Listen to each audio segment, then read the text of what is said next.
interview was on the school photographer, Michael Timms. Who is Michael Timms? So, Michael Timms has worked here at HCU for 33 years.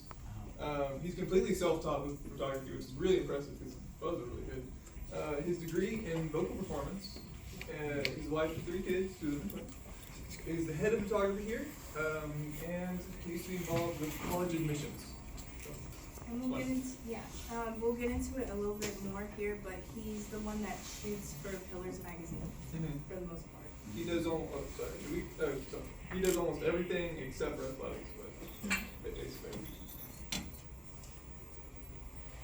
So this is a little bit before he came to HCU. In high school, he was in a choir that led him to join a traveling orchestra for 300 days a year before he started college.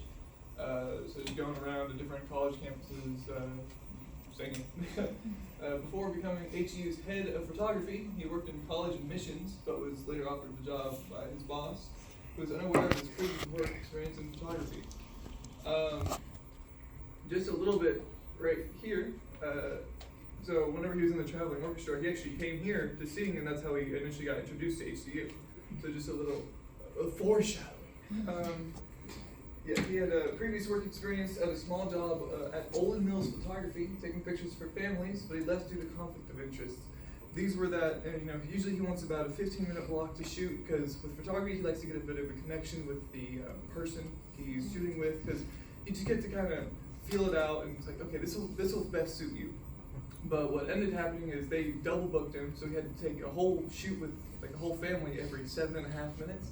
So picture, leave, go, picture, leave, go, picture. So and just for some context, this is like a J.C. Penney type of place. So he worked there for 6 months and then quit, because who wouldn't? That sounds awful. Yeah. So his experience at HCU. So as I mentioned, he's responsible for Pillars magazines, and he does the drone shoots and gets clearance for like all that. He does headshots, event shootings, convocation shootings, and other jobs around campus where he's needed. If you're at the events, you might see him at the fall festival. We actually met him there before we did our presentation. He's really nice. If you can go talk to him, ask him to take a picture. Just no. But he's a nice guy. You'll see him around. So, Words of wisdom. So the sentiment that was shared throughout the entire thing was he wants you to know to never be afraid to fail. Just always try again. Just don't worry about what happened. So don't worry about what happened yesterday, because today is new and tomorrow is newer. one moment of failure doesn't define you as a person. It's just a stepping stone. Yeah. Even the pros fail. He was talking a bit about how you don't compare yourself to the pros, because even they started off as nobodies, and everyone's got their own path. Don't compare yourself to the end. So. Yeah. So this is what the growth mindset we kind of picked up from this interview, what we took away from it, and what it means to us.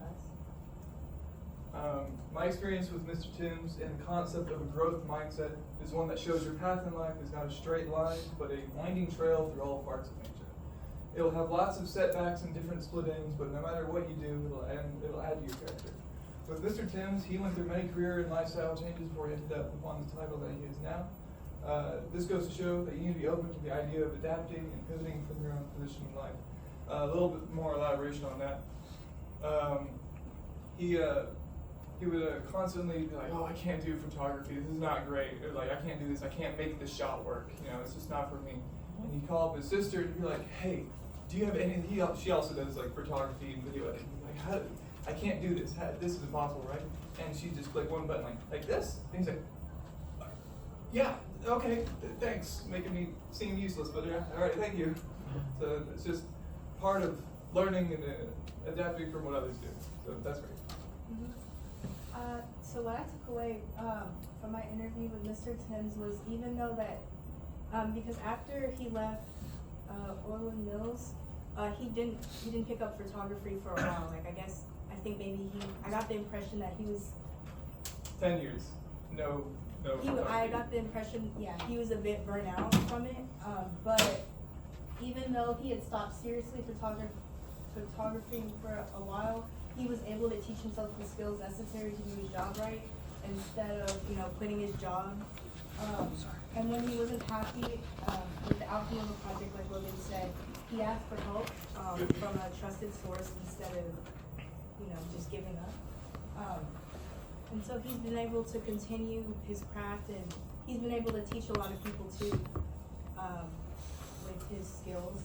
And I just think that one of my favorite quotes from him was that a bad camera will take, a good camera will take just as bad as a photo as a good one, if that makes sense. Basically, he's saying it's not really necessarily, it's kind of working with what you have is what's important. So even if you have a bad camera, you can still take a good photo. Yeah, and one last thing, I noticed a couple other groups are giving examples of growth mindset, so I'd like to do the same.